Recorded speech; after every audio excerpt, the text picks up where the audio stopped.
तो कहानी की शुरुआत होती है 1979 से, जहां पर हम देखते हैं वेंकट चालावती नाम के एक आदमी को, जिसने की प्रीस्ट जैसी वेशभूषा बनाई हुई थी और एक वो सेरेमनी कर रहा होता है। उसने एक सर्कल बनाया हुआ था जिसके अंदर एक मरी हुई लड़की थी और सामने उसकी वाइफ बैठी हुई थी और यहाँ पर वेंकट कोई रिचुअल कर रहा होता है जो कि काफी डार्क हमको दिखने में लग रहा था। और आगे चलकर उसकी वाइफ कांपने लगती है, उसकी बॉडी अकड़ने लगती है और बाहर के एनवायरनमेंट के अंदर हलचल होना शुरू हो जाती है। अब तभी वेंकट के घर के अंदर गाँव वाले घुस जाते हैं जो की उस पर गुस्सा कर रहे थे और उसको मारने आए थे, क्योंकि उनके हिसाब से वेंकट काला जादू करता था, जिसके चलते उसने पिछले काफी दिनों में गांव के ढेर सारे बच्चों को खत्म कर दिया है। अब सभी गांव वाले उसे और उसकी वाइफ को बाहर लेकर आते हैं, लेकिन शॉकिंगली वेंकट अभी भी इनकैंटेशंस को रीड कर रहा होता है और गांव के प्रीस्ट गांव की भलाई और यहाँ पर काली शक्तियों को खत्म करने उसे और उसकी वाइफ को जिंदा ही जला देने का आदेश देते हैं। और इसके तुरंत ही बाद उन दोनों को आग लगा दी जाती है और उनका बेटा भैरव ये सब देख रहा होता है। अब मरते हुए वेंकट की वाइफ इस गाँव को कर्ज दे देती है कि आज से 12 साल बाद ये गाँव एक शमशान बन जाएगा, मीन्स यहाँ के सभी लोग खत्म हो जाएंगे। अब अगले दिन भैरव के ऊपर बहस छिड़ती है कि वो भी एक ईविल ब्लड है और आगे चलकर वो गांव का बुरा करेगा तो उसको भी मार देना चाहिए। लेकिन गांव के सरपंच हरीश चंद्र प्रसाद सबको समझाते हैं और भैरव को दूसरे किसी गांव के अंदर एक ऑर्फनेज में एडमिट करवा देते हैं, जहां पर हम दिन रात उसे बदले की आग में जलते हुए और हर वक्त कुछ इनकैंटेशंस को रीड करते हुए देख पाते हैं।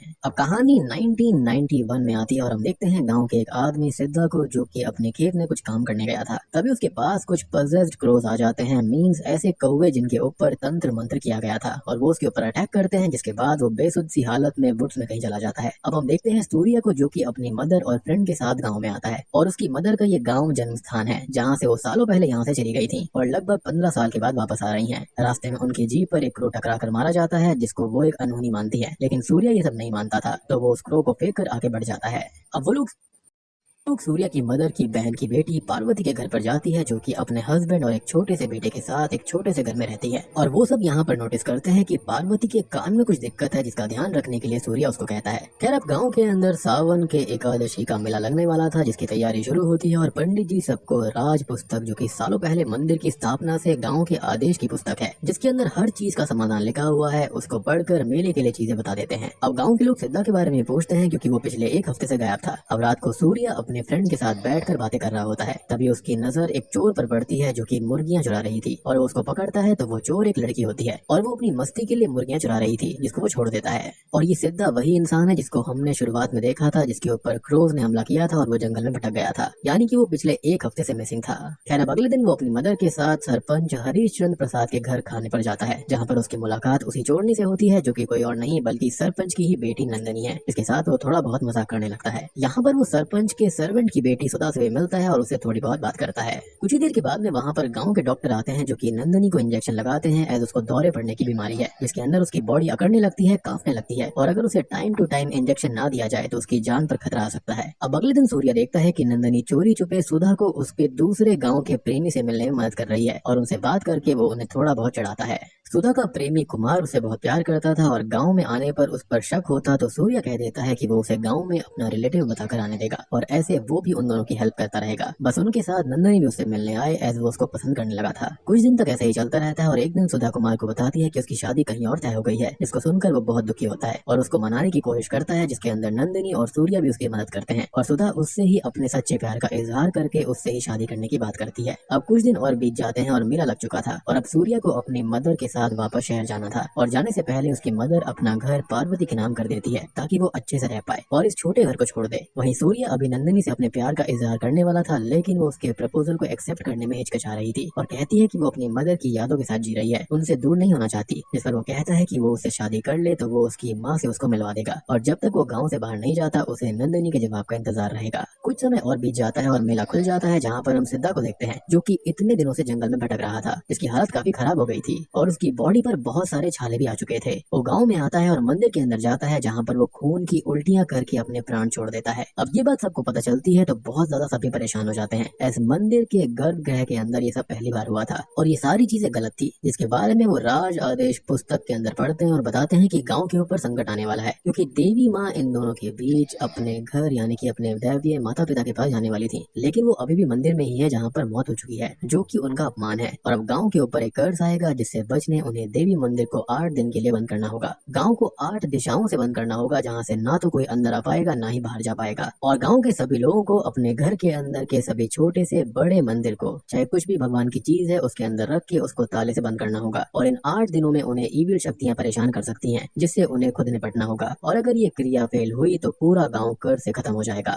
यानी कि पूरा गाँव तबाह होने की कगार पे था। अब इस गाँव के लोग बाहर नहीं जा सकते थे, लेकिन एक आदमी अभय राजू, जिसकी बेटी की शादी तय थी, वो जाने लगता है, जिसको सभी लोग रोकते हैं और कड़वे मन से उसे रुकना भी पड़ता है। सूर्या, उसकी मदर और फ्रेंड इस गांव से जा सकते थे, एज सूर्या यहाँ का नहीं था और उसकी मदर सालों पहले गांव छोड़ चुकी थी, तो वो लोग गांव से चले जाते हैं। और सूर्या अंतिम वक्त तक नंदिनी के जवाब के बारे में ही सोचता रहता है, लेकिन वो नहीं आती क्योंकि उसे टेंशन की वजह से दौरा पड़ने लगता है और उसके सारे इंजेक्शन भी टूट जाते हैं। अब डॉक्टर उस इंजेक्शन को दूसरे शहर से मंगवाता है, लेकिन उनके असिस्टेंट का रास्ते में ही एक्सीडेंट हो जाता है, जिसको सूर्या और उसकी फैमिली मिल जाती है, जिनसे वो रिक्वेस्ट करता है कि नंदिनी को बचाने के लिए वो इंजेक्शन वो गाँव के अंदर ले जाए। और सूर्या बिना देर गवाए अपने प्यार को बचाने के लिए गांव के अंदर पहुंच जाता है, जहां पर बॉर्डर मंत्रों से और रिचुअल से सील की जा रही थी। और उसके अंदर आते ही गांव अब 8 दिन और रात के लिए सील हो चुका था। मीन्स खुद सूर्या भी अब बाहर नहीं जा सकता। अब गांव सील हो गया था, लेकिन उसी रात सुधा, जिसका प्लान अपने प्रेमी कुमार के साथ भागने का था, वो चोरी छुपे गांव से बाहर चली जाती है और रेलवे स्टेशन पर कुमार से मिलती है। वो थोड़ी डरी हुई थी और कुमार उसको समझाने की कोशिश करने लगता है, लेकिन वो ट्रैक पर खड़ा हो गया था, जिससे उसे एक ट्रेन उड़ाकर चली जाती है। जी हाँ, और ये देखकर सुधा वहीं बेहोश हो जाती है। अब ये देखकर सुधा थोड़ी सी बेहोश होने लगती है, लेकिन खुद को संभाल कर वो गाँव वापस आती है और उसके गाँव के अंदर एंटर करते ही ये सील टूट जाती है और वो खुद किसी ट्रांस जैसी स्टेट में थी। और तभी वो एक मधुमक्खी के छत्ते के अंदर अपना मुंह डालकर खुद को खत्म कर लेती है, यानी कि जो शराब था वो शुरू हो चुका था। अगले दिन नंदिनी सूर्या से मिलने आती है और वो उसके प्यार को एक्सेप्ट कर लेती है, एज वो उसको बहुत ही ज्यादा चाहता है। और वो अपने प्यार को साबित करने के लिए अपनी माँ की आखिरी याद, यानी कि उनका locket, as a gift Surya को दे देती है। अब रात को पार्वती को जंगल के पास से कुछ आवाजें आती हैं और वो वहाँ पर जाकर देखती है, तो उसे गाँव का ही एक आदमी सूर्य दिखाई देता है, जो कि ट्रांस स्टेट में खड़ा हुआ था और खुद को खत्म कर लेता है। पार्वती ये देखकर खुद ट्रांस जैसी स्टेट में चली जाती है और अगले दिन वो खुद की भी जान ले लेती है। और सबको लगता है कि उसके कान में रहने वाले दर्द से उसने ऐसा किया होगा, लेकिन बात कुछ और ही थी। और अंतिम संस्कार के वक्त सूर्या भी नोटिस कर लेता है कि जिस कान में पार्वती ने नील डाला था वो उसका सही वाला कान था, ना कि डिस्टर्ब वाला कान,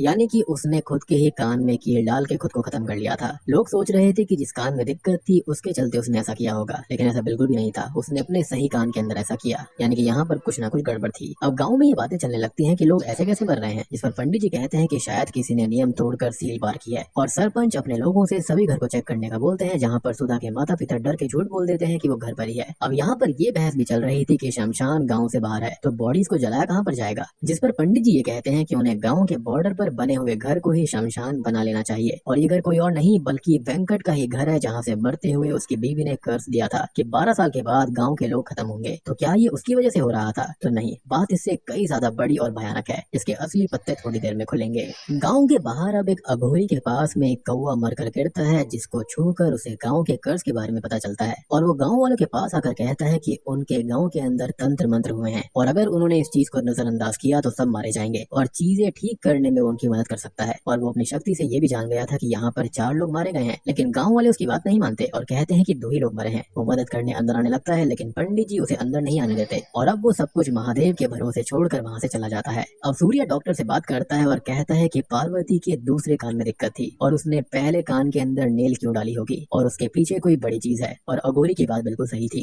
खैर वो दोनों सूर्य के घर जाते हैं उसकी मौत के बारे में इन्वेस्टिगेट करने के लिए, और वो भी अपने काम के लिए बिल्कुल सही सलामत निकला था। और आगे चलकर उन्हें वुड्स के अंदर उसकी साइकिल मिलती है, जिससे थोड़ी ही आगे उन्हें सुधा की बॉडी मिल जाती है। अब सूर्या इसके बारे में सोचने लगता है और उसको सुधा के बैग से ट्रेन टिकट मिले थे, जहाँ पर वो कॉल करता है तो उसको पता चलता है कि यहाँ पर एक कपल तो आया था, जिसके अंदर लड़का तो ट्रेन के ट्रैक के ऊपर आकर मारा गया और वो अपनी फ्रेंड को भेजकर कंफर्म करता है कि वो मरने वाला लड़का कुमारी था, यानी कि एक हंसता खेलता कपल खत्म हो गया। अब वो बहुत परेशान था और सीधा पंडित जी के पास में जाता है, जो कि खुद बहुत दिक्कत में थे क्योंकि उनकी गायों ने दूध देना बंद कर दिया था और उसकी जगह वो खून देने लगी थी। वो उनको बताता है कि गाँव के बारे में जो बात उस अघोरी ने कही थी वो बिल्कुल सच है और यहाँ पर कर्ज चल रहा है क्योंकि सुधा के सामने कुमार खत्म हुआ। फिर सुधा ने खुद का मुंह मधुमक्खी के छत्ते के अंदर डालकर खुद को खत्म किया और उसको सूर्य ने देख लिया था, लेकिन वो तब तक खत्म हो चुकी थी और फिर सूर्य ने खुद को खत्म कर लिया, जिसको मरते वक्त पार्वती ने देखा था। और अब खतरा उस पर है जिसने पार्वती को आखिरी टाइम देखा होगा और उसको किसी और ने नहीं बल्कि नंदिनी ने ही देखा था। और सूर्य उसको बचाने भागने लगता है। वो उसके घर जाता है जिसको को एक आदमी बताता है कि नंदिनी उस घर की ओर जा रही है और वहाँ पर जाकर वो वेल में जंप कर देती है, लेकिन सूर्या मौका रहते उसको बाहर निकालकर बचा लेता है।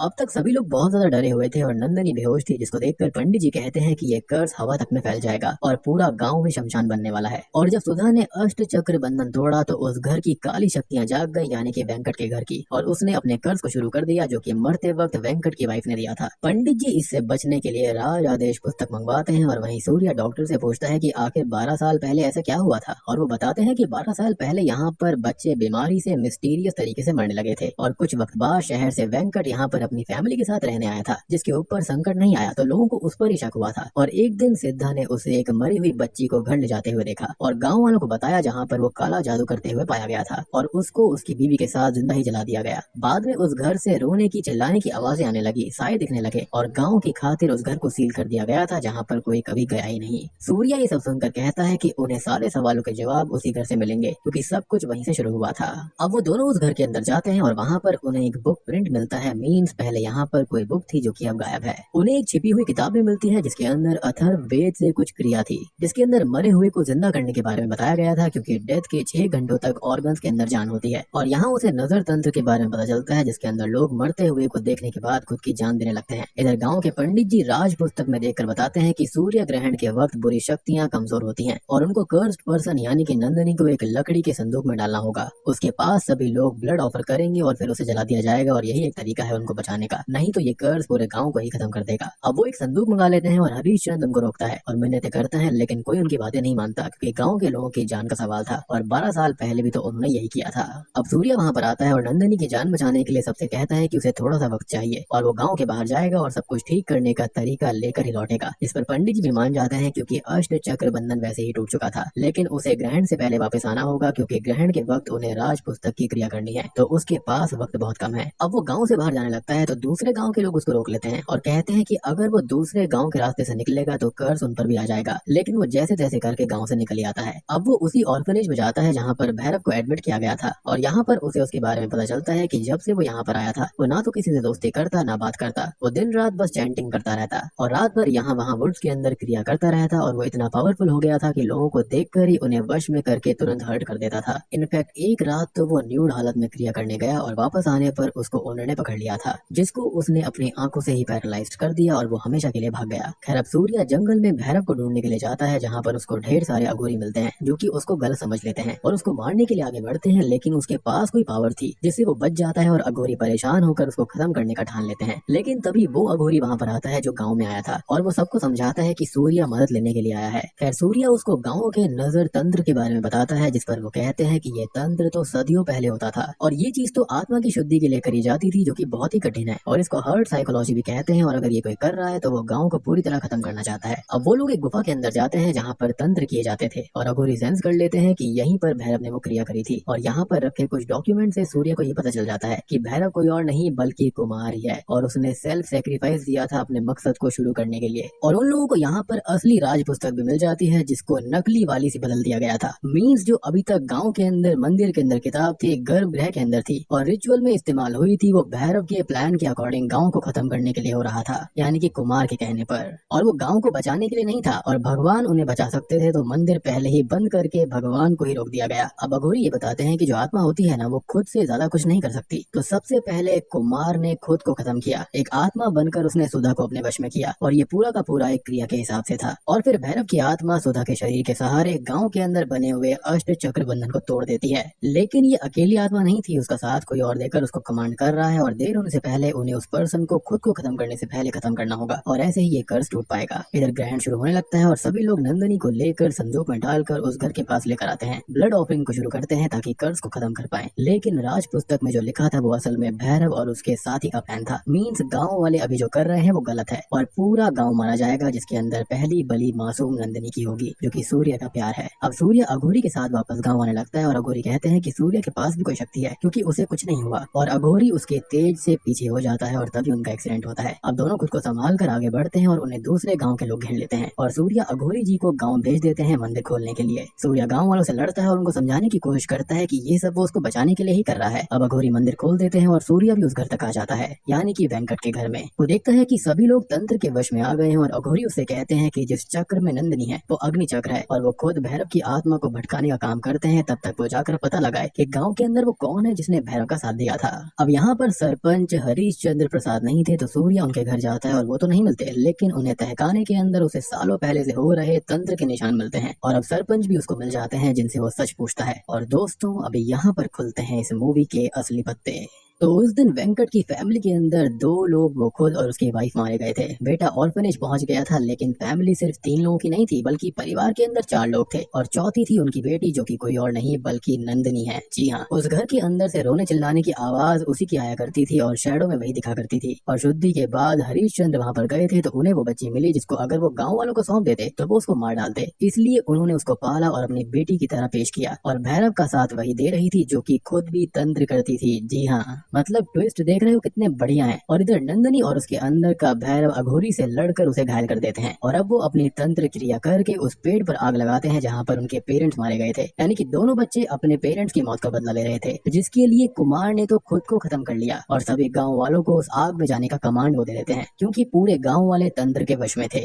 अब तक सूर्य भी वहाँ पर आ जाता है और कहता है कि ये गलत है, जिस पर नंदनी बोलती है कि गाँव वालों ने उसके पेरेंट्स के साथ भी गलती किया था, पूछा भी नहीं कि आखिर वो करना क्या चाहते थे और उनको मार दिया। अब वो असली सच बताते हैं। वो बोलते हैं कि उनकी मदर शुरुआत से ही पैरालाइज स्टेट में रहा करती थी और उसको ठीक करने के लिए उसके पिताजी वेंकट ने हर एक चीज आजमा ली थी, लेकिन साइंस उनको ठीक नहीं कर पाया। उन्होंने अथर्ववेद से सिद्धियों को पाया और उसके पावर से एक लॉकेट में डालकर अपनी वाइफ को पहना दिया और यही लॉकेट अभी सूर्य के पास में है, तभी उसको कुछ नहीं हो रहा था और उसके पास ईविल नहीं आ पा रहा था। Now coming back to the story, Venkat असल में बुरा इंसान नहीं था, बल्कि वो बच्चों को मरता देख दुखी था और उसने फैसला किया कि वो दोबारा जिंदा करने वाली क्रिया से बच्चों को जिंदा करेगा। लेकिन गाँव वालों ने उसे पहले ही अटेम्प्ट में पकड़ लिया और गलत समझ लिया और फिर जान से मार दिया। सूर्य नंदनी को समझाने की कोशिश करता है, लेकिन वो नहीं मानती और उस पर अटैक करती है, लेकिन उसका लॉकेट उसको बचा लेता है और वो बार बार उसको समझाने की कोशिश करता है कि वो सब कुछ भूलकर गांव वालों को माफ कर दे, क्योंकि उन्होंने भी नादानी में ही गलती करी थी। लेकिन वो और भैरव उस पर बार बार अटैक करते हैं और गाँव वाले भी आग में गिरने लगते हैं। अब नंदनी पिघलने लगती है और वो चक्र से बाहर आ जाती है और सूर्य से कहती है कि उसके प्यार से वो धीरे धीरे सबको माफ कर देगी, लेकिन सूर्य टूटे दिल और भरे मन से उसको स्टैप करके खत्म कर देता है, क्योंकि जब तक नंदनी और भैरव की आत्मा जिंदा है, वो यहाँ पर गाँव का कर्ज खत्म नहीं हो सकता। और उसके मरते ही भैरव की आत्मा भी चली जाती है और गांव वाले होश में आ जाते हैं और सब कुछ ठीक हो जाता है। अब मूवी के एंडिंग सीन में नंदनी का अंतिम संस्कार हो रहा था और मेरे हिसाब से ये प्यार का बलिदान बहुत ही गलत हुआ, जहाँ पर सूर्य सबसे कहता है कि उनके द्वारा की गई गलती शिक्षा की कमी से हो रही है, तो जिस घर को उन्होंने हॉन्टेड बनाया था वहाँ पर उन्हें एक स्कूल बनाना चाहिए। और हम सूर्य की आंखें देखते हैं जो कि ब्लू ग्लो कर रही थी, जिसका मतलब ये है कि जो लॉकेट उसके पास में था उसकी सिद्धियां उसके अंदर हैं और हो सकता है कि ये अच्छी शक्ति होगी जिससे कि वो गांव वालों को प्रोटेक्ट कर पाएगा, वो भी नंदनी के लिए। या फिर यहाँ पर ऐसा हो सकता है कि उसके अंदर कोई बुरी आत्मा या फिर भैरव और नंदनी का मिक्सचर आ चुका है, जिसकी वजह से अब वो गांव वालों को भी खत्म कर सकता है और वो भी शायद से वो नंदनी के लिए ही करेगा। और बूम, इसी के साथ में विरूपाक्षा मूवी यहीं पर खत्म हो जाती है।